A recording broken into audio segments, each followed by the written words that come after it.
Welcome into episode 10 of This Week in Bitcoin. You know, sometimes good things come to those who wait. As I sit down to record right now, some solo mining legend just mined block 843,726, all on their own.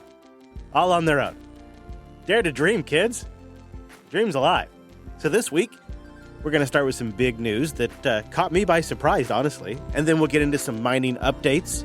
And then we've got really big Bitcoin ETF legal disclosures. And I looked at all of them, and I'll share the interesting ones with you. And then we'll wrap it up with a bit of macro and the clip of the week this week. You've got to stick around for that. But let's start with the breaking news, and that is that the Senate, along with the House, has voted to overturn the SEC's anti-crypto rule, the Staff Accounting Bulletin 121. This is actually remarkable because despite a massive campaign by Liz and her anti-crypto crew, both the House and the Senate passed this despite Joe Biden saying he would veto it regardless. So it's an interesting pushback against Biden during an election year as well. And Senator Loomis explains why SAB 121 was really kind of screwing consumers. Staff Accounting Bulletin 121 puts consumers at risk by requiring a covered institution to place consumer assets on its balance sheet.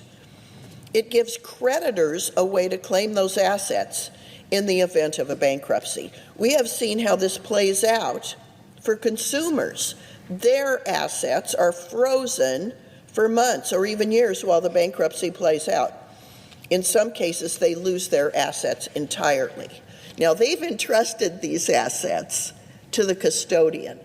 It is the custodian that is in bankruptcy, and yet their assets are the assets that are at risk. So this does not protect consumers at all. We've all heard this story. You know, Celsius has an issue, and then the creditors get all of their stuff first, and the last person that actually gets anything back is the consumer that actually put the assets in. Now, it's not a new problem.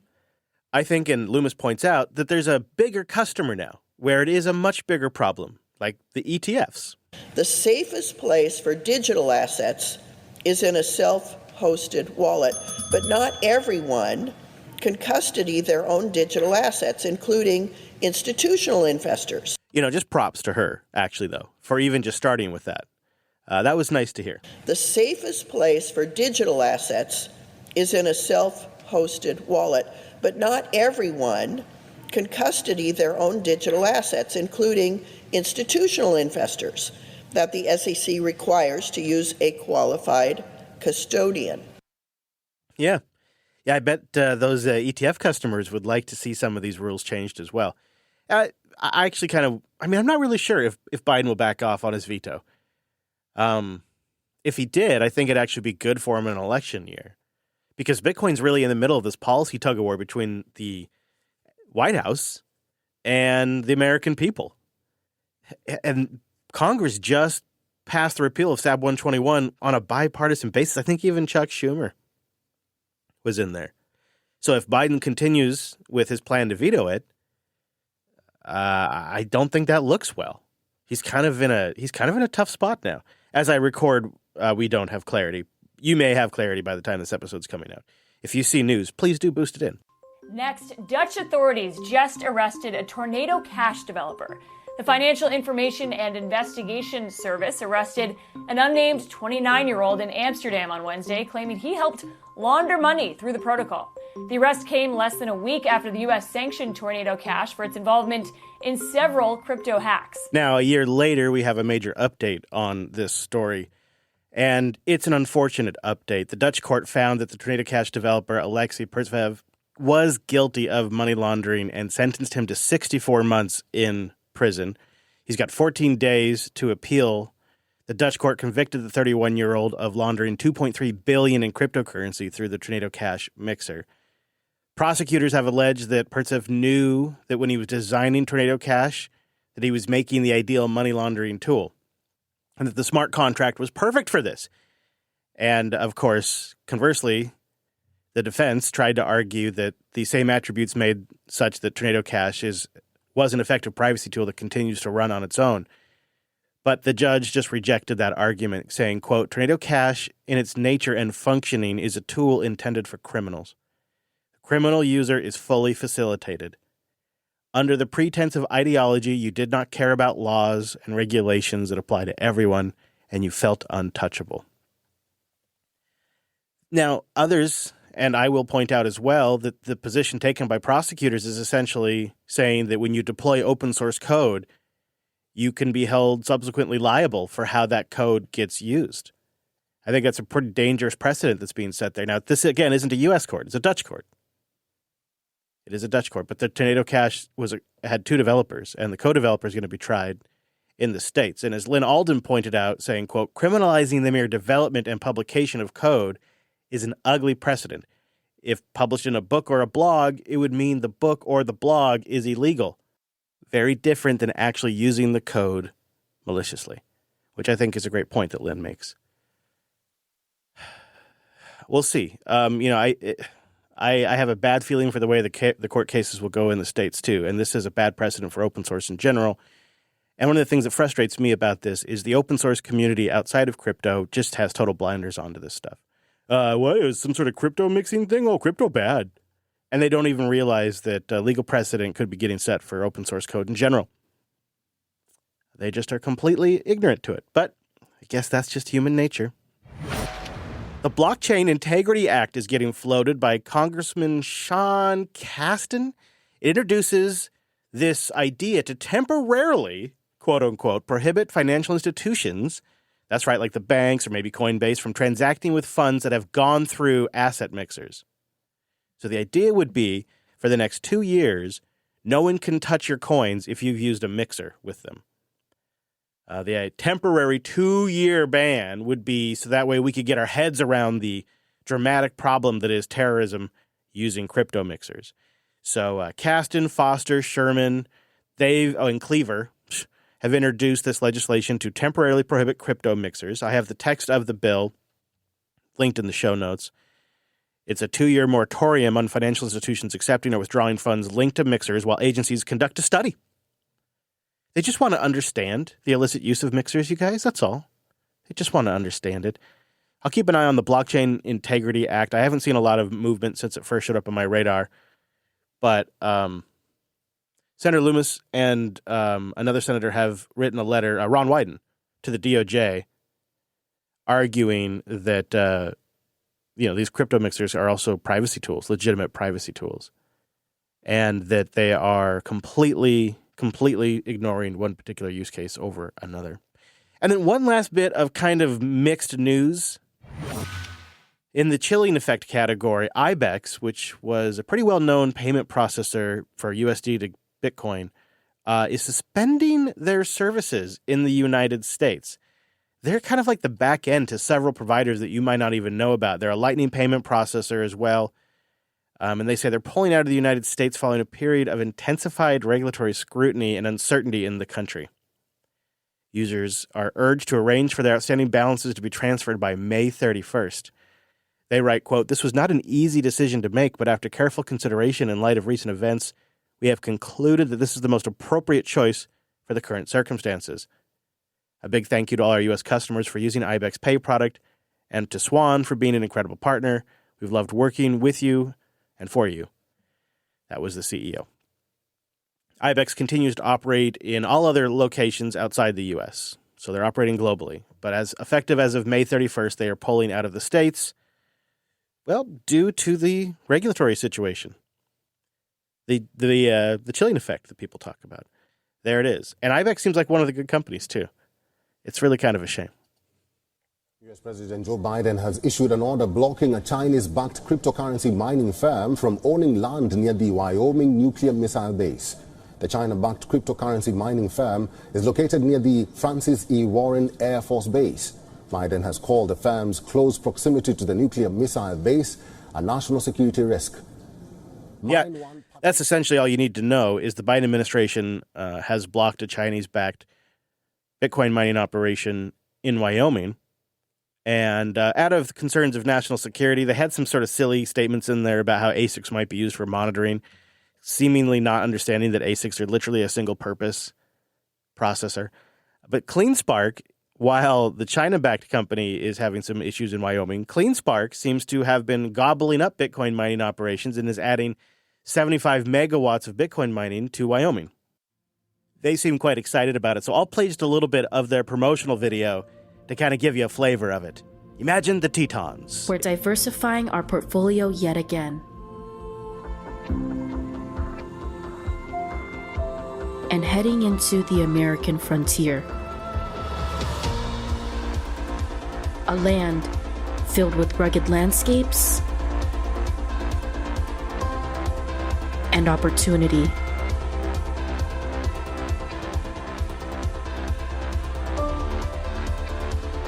The sites provide access to 75 megawatts, with an option to build out 55 megawatts more. One of the stories here is that Texas and Wyoming, especially from a policy standpoint, are leaning in hard trying to attract Bitcoin miners. And that change around SAB 121 will also impact the Bitcoin mining industry in Wyoming eventually. There's also, while we're looking at things that are going on in mining, another video that came out was touting the Paraguay deployment of Bitcoin mining that is 100% renewable. Right now we are in Paraguay in this beautiful facility built by Penguin, a Penguin infrastructure hosting facility that helps us to mine Bitcoin here and to support our clients in bringing more Bitcoin into the ecosystem. Why Paraguay? First of all, it is the largest electricity exporter in the world, selling more than 40% of its electricity abroad. And also, all of it is made by water as the renewable resource in the third largest power plant in the world, called Itaipu. We at METH, we are mining Bitcoin to finance education activities. We believe that financial literacy is a crucial part of the development of young generation, and knowing about how money works and what is money is very important for our future lives. So here we are right now. If I can find an online version of this video that I can link, I will put it in the show notes, because they go inside one of their crates. So they have a bunch of these crates that they bring on site, and they set up the services in between them and the cooling and all of that. But they go inside one of these crates. It is so cool the way they're water cooling all of these different Bitcoin miners. They go in there, and it's actually pretty quiet because they don't have those big fans on there. And they have these big tubes coming off the back of them. All inside one of these crates that's been custom built for this job, with all of the networking infrastructure and the power infrastructure all in there as well. And they can bring them on site and deploy them and start mining off of renewable energy. But the real story here, too, is that it's long-term good jobs for people in the area. And it's good, clean labor. That, to me, is one of the more exciting aspects of it. So we have 100% renewable hydro-powered Bitcoin mining in Paraguay. And we have Kenya, who just brought on 10 gigawatts of geothermal energy. 9 gigawatts of completely untapped Bitcoin mining can unlock Kenya's energy abundance, they write. I just think it's so cool to see these projects kicking off. And Argentina announced this week that they were going to start mining Bitcoin with stranded gas. And they have 1,200 Bitcoin mining rigs that they're going to throw on stranded gas in Argentina to start mining. That's just this week. Just this week. Okay, let's do some macro now.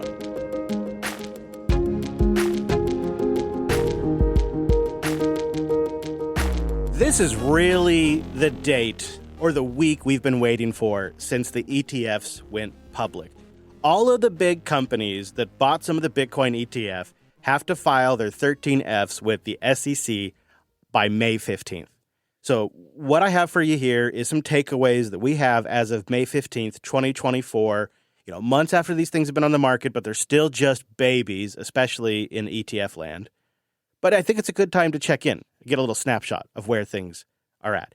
And Bitwise did a great job in their weekly memo to investors to share some of these insights, and I have tried to pull out what I think are the 3 takeaways for you. Number 1 takeaway. Lots of professional firms are on board and buying these ETFs. 563 professional investment firms have reported owning $3.5 billion worth of the Bitcoin ETF. That's huge. That means we may see somewhere north of 700 firms and a total AUM nearing $5 billion by the end of the year, maybe. Either way, takeaway two, it's a historic scale of professional ownership of a new ETF. It's off the charts. Most ETFs attract very few 13F filers because they're the big dogs. And very few big dogs get in like this when it's new on the market. Now, the other takeaway, number three, is retail still owns the most of the ETF. As a percentage of total investment, professional investors own somewhere between 7 and 10% of all of the ETF assets. And then retail owns the rest. However, Bitwise, the CEO, expects that 7 to 10% that professionals own right now, they suspect that's just a down payment, that they're probably just getting started. Now, there are some firms that stood out to me. Millennium is one of them. They're the king of the Bitcoin ETF holder. They own $2 billion across 4 different Bitcoin ETFs. Millennium does. They own $2 billion. The other one that jumped out at me is a big deal. The state of Wisconsin. Their investment board disclosed $162 million in Bitcoin ETFs. They're like in the top 9 investment savings boards for states. They're up there. That's a surprisingly well-respected one at that. And they have $162 million in Bitcoin ETFs. The state of Wisconsin. 12 of the largest 25 U.S. hedge funds collectively have $2.6 billion ETF exposure. And 11 of the largest 25 registered investment advisors, probably heard of them as RIAs before, they have exposure. 11 of the largest 25. The Bitcoin ETFs have been a historical success. Beyond any ETF in history, and there's charts that show you just how astronomically successful they are. I think Wall Street's convinced. But here's my question to you.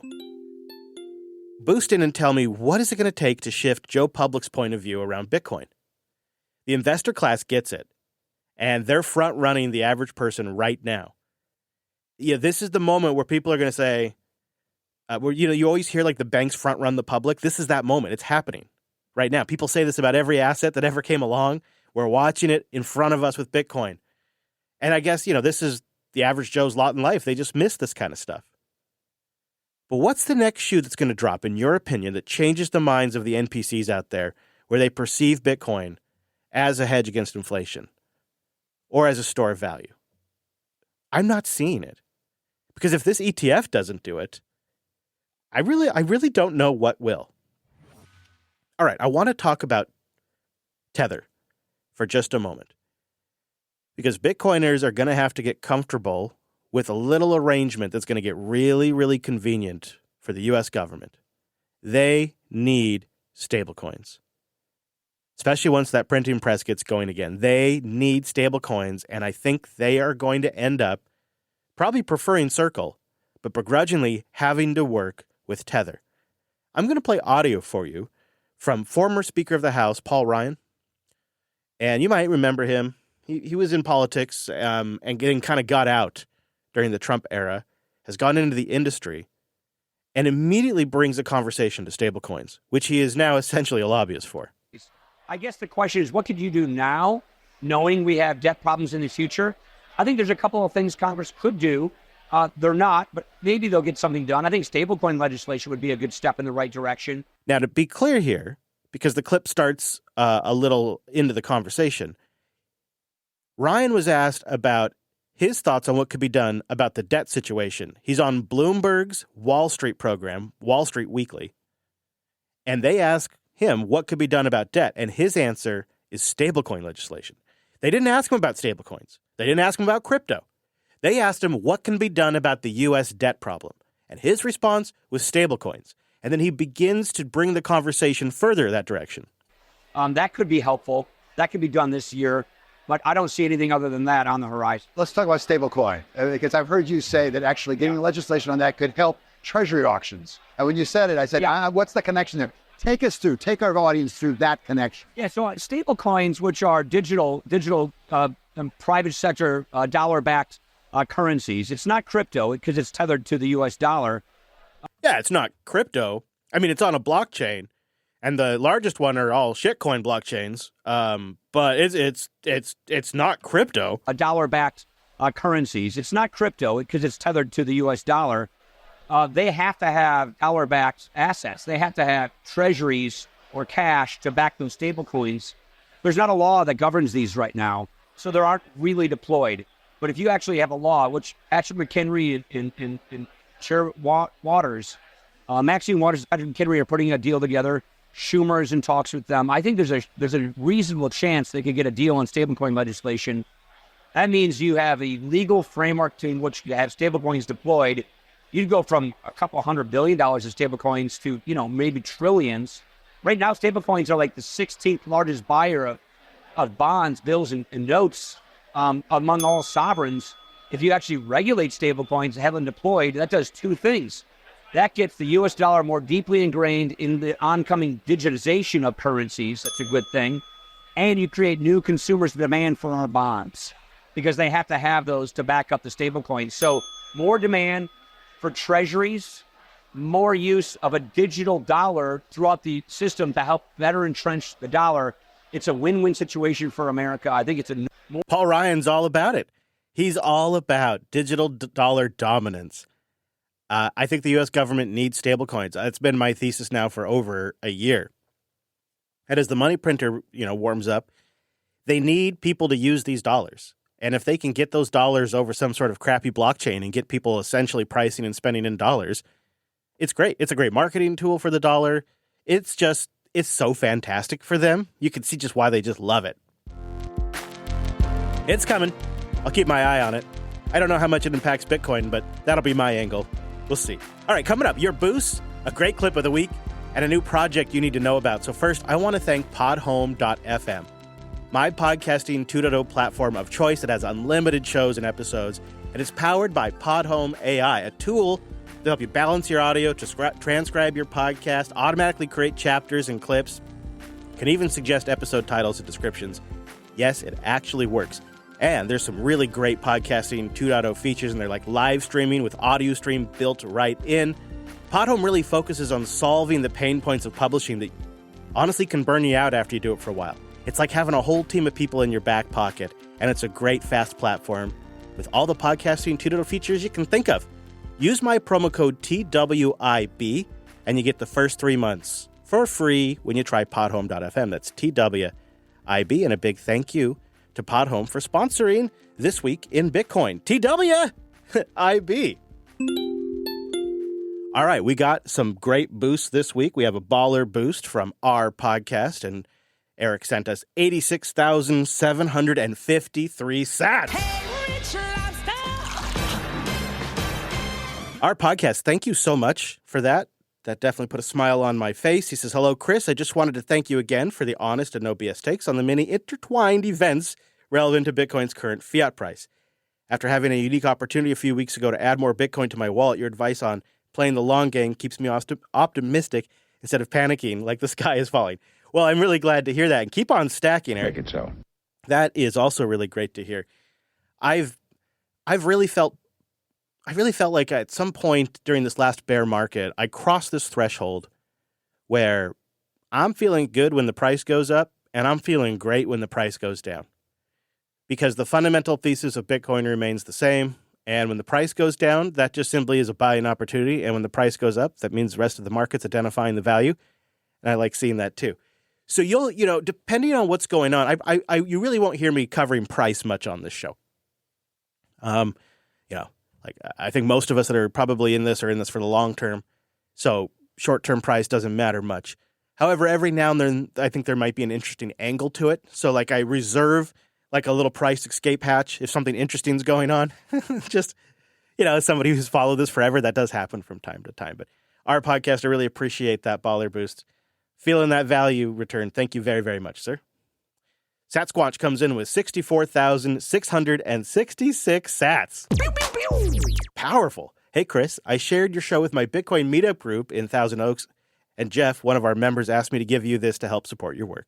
By the way, all the JP content is dynamite. You're doing a good job. Thank you, Satsquatch. I really appreciate that. And also, shout out to Jeff for encouraging that boost. This is one of those shows where I really take the signal from the boost because you guys are a Bitcoin native crowd. So I put a lot of value in what you guys say in the boosts and how the boosts are doing, and kind of use that as probably the number one signal that drives the show. Jeremy Ross comes in with a beautiful 21,000 sats. This is the way. No message, though. Just, thank you, Jeremy. Just a nice, I'll say Jeremy R. I don't know if you want me giving out your last name. Just a nice 21,000 sats. This is the way. Jordan Bravo comes in with 5,555 sats. Coming in hot with the boost. Yep, Zeus has replaced Phoenix. Good to hear, Jordan Bravo.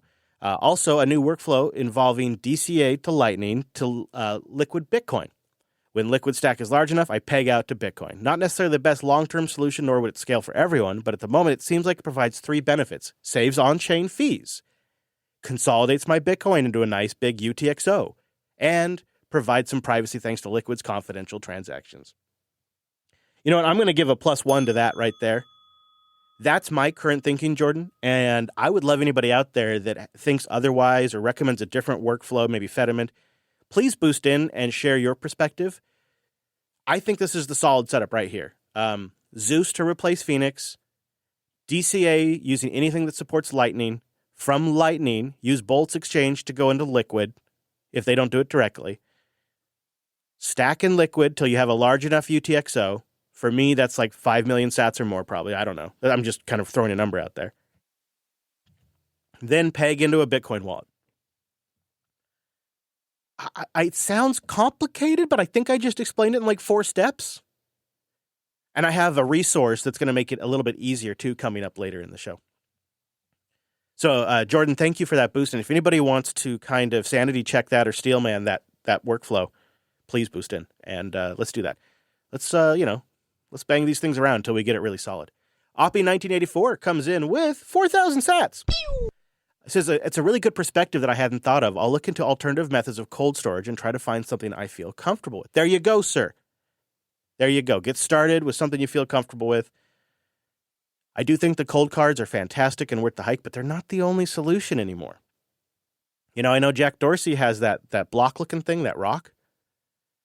I don't love it, but maybe there's a nice middle ground right there as long as you're married to your mobile device.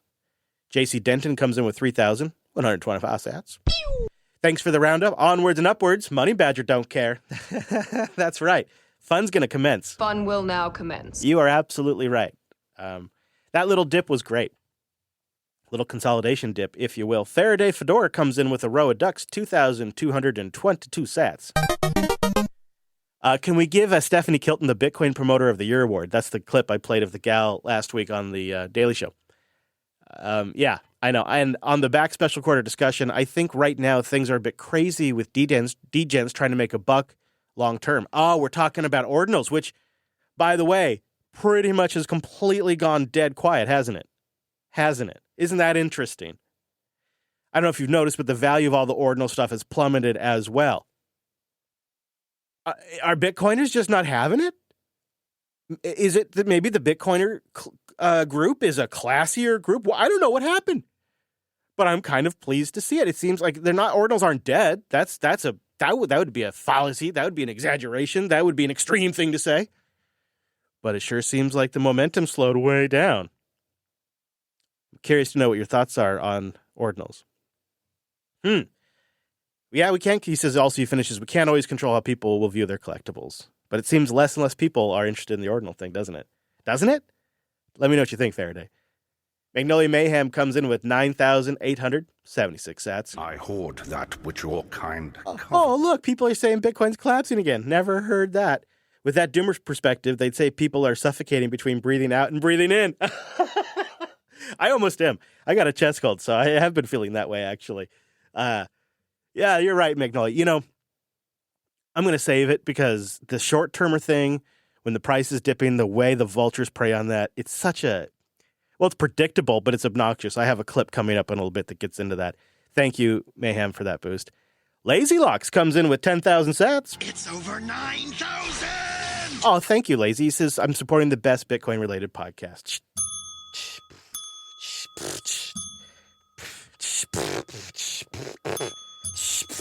Thank you. Appreciate that. Wise Hodl comes in with 8,000 sats. Boost! Money laundering, terrorism, child porn, unlicensed this or that. These are all code words for, quote, what we are attacking is not necessarily unlawful, but it's rather a danger to our status quo, so they must become unlawful, end quote. The people who make the rules in fiat society are not bound to those rules. Arguing within their domain and seriously addressing the points they make is a losing battle, because they will always move the goalposts and use the corrupt injustice system to get the results they want. Wise Hodl. Cynical, but I mostly agree, because where I agree with you is that since at least 71, but probably since before that, fiat has been slowly corrupting every major institution. And we don't have our best in there anymore. And so they are constantly moving the goalposts. And you're right. It is sort of fiat labeling something as used by terrorists or CSAM or it's not licensed can more and more now be sort of the fiat system's way of just trying to eliminate the competition because they don't have to compete on the merits. They get to compete by abusing the rules. Mix comes in with 2,000. Thank you for the boost. Mix comes in with 2,121 sats. Thanks for the show. Well, thank you for the boost. Really appreciate it. T. Hamato comes in with 2,222 sats. A row of ducks. Thanks so much for the answer to my large question and the follow-up guide. One thing in particular I wouldn't have figured out alone is the logic behind grouping on-chain sats into larger blocks. Sparrow does have fantastic docs, by the way. River looks good for US users, but seems unavailable in Europe. I'm trying Kraken at the moment, which is supposed to support Lightning. I'll report back. Thank you very much for reporting back. You're right. I do often forget that River is not outside the States. I will try to remember that they're not available in Europe. I know Strike is going to launch soon in Europe to Hamato. So you might consider, if you can't find something on Lightning or if Kraken doesn't do it for you, I can't imagine it's more than a couple of weeks. I mean, I know that I'm sure Strike would have launched already if they could, but I think that'd be a pretty good platform.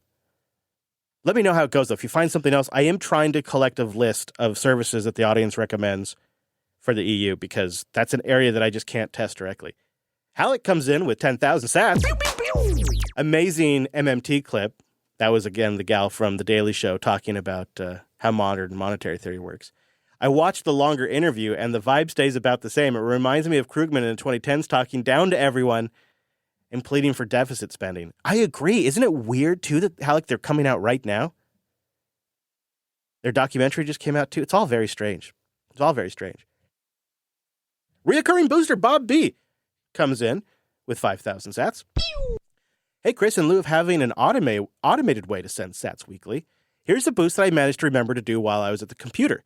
Do you know if Boost CLI can use Albi as a source? Maybe I could cron something.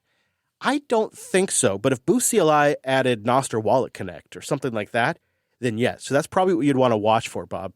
Thanks for thinking of me and the show. I do really appreciate that support. And Eric Nord's the last one making it on the air this week. It's a hot boost. Coming in hot with the boost. 8,086 sats, just to say support boost.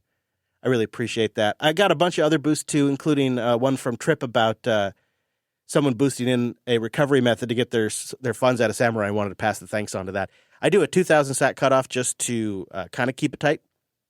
But we had 20 boosters. 20. We had 20 fried boosters. 20 boosters this week. Thank you, everybody. I really appreciate that. And we stacked 246,502 sats. Heck yeah. Winner. It really whips the llama's ass. Thank you very much. And here's something for your trouble. Thank you very much. I hope if you find value from the show, you'll consider boosting in. And it's a show that I'm trying to produce for the Podcasting 2.0 community, for the Jupiter Broadcasting community. And the goal is to help people wrap their head around what's going on. Just one show you have to listen to, really high signal, as tight as possible to get you in, get you out. So I wanted to ask you, speaking of boosts, if you would like me to do a breakdown of that Finding Money documentary, those modern monetary clips we've been talking about with the gal from The Daily Show, you no doubt probably saw the Biden advisor going around where he fumbles and bumbles trying to explain how money printing and borrowing works, and it's embarrassing for him. Well, all of that's coming from this documentary called Finding the Money. And I'm curious if you would like that kind of thing broken down in a news show. I don't know. I really genuinely don't know. It seems like if this was a general Bitcoin talk show, it'd be worth breaking down. But I don't know about in a Bitcoin news show. I'd like to know what you think. So it's Finding the Money. I'll play a little bit of the trailer for you. So much of the public discourse, it's like we're going through life with one eye shut and one eye open, and we're only getting half the picture. And then somebody like me comes in and says, well, let's make sure we see the full picture. People naturally think, wait, government deficit, this is a negative thing. Let's stop this right now. And I say, hang on, let's open the other eye. The government debt is not a burden on anyone. The national debt is exactly the opposite of what the orthodox story tells us. This modern monetary theory. Modern monetary theory. What is MMT about, and why has it suddenly exploded? The last thing we need is some harebrained theory. We're broke. America's broke. Congress has spent all the money. Does the government have to borrow dollars? No, of course not. They don't find the money, they create it. Is that what they do? So let me know what you think.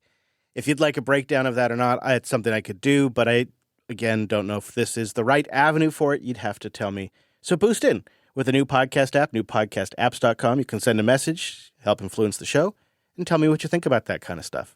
Really appreciate it.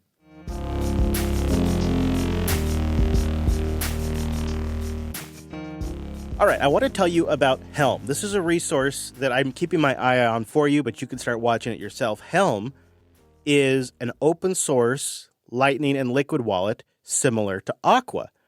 They just announced it a couple of weeks ago, and the idea is to have, I guess you could say, a community-built alternative to Aqua. They don't actually go directly out and talk about Aqua much, but it's a self-custodial wallet where you can send and receive Lightning payments without having to worry about liquidity channels because they're using bolts to swap between Liquid and Lightning on the back end. So it's, I believe, a progressive web app. It's a little bit different than Aqua in a lot of the actual implementation details, but the overall goals are sort of the similar thing where you could have, in theory, Lightning and Liquid and even on-chain in one wallet and move between them fairly easily using the Bolts API on the back end. So it's Helm, H-E-L-M, wallet. I'll link to that on show notes in the show notes with Phoenix going away and some of these other solutions that are kind of been fading. You know, kind of looking at things like Helm Wallet and Mutiny and Aqua Wallet, probably a better idea than ever. All right, now, our final clip of the week. This won't surprise you, but I think Justin Trudeau might be a bit of an asshole. I'll explain.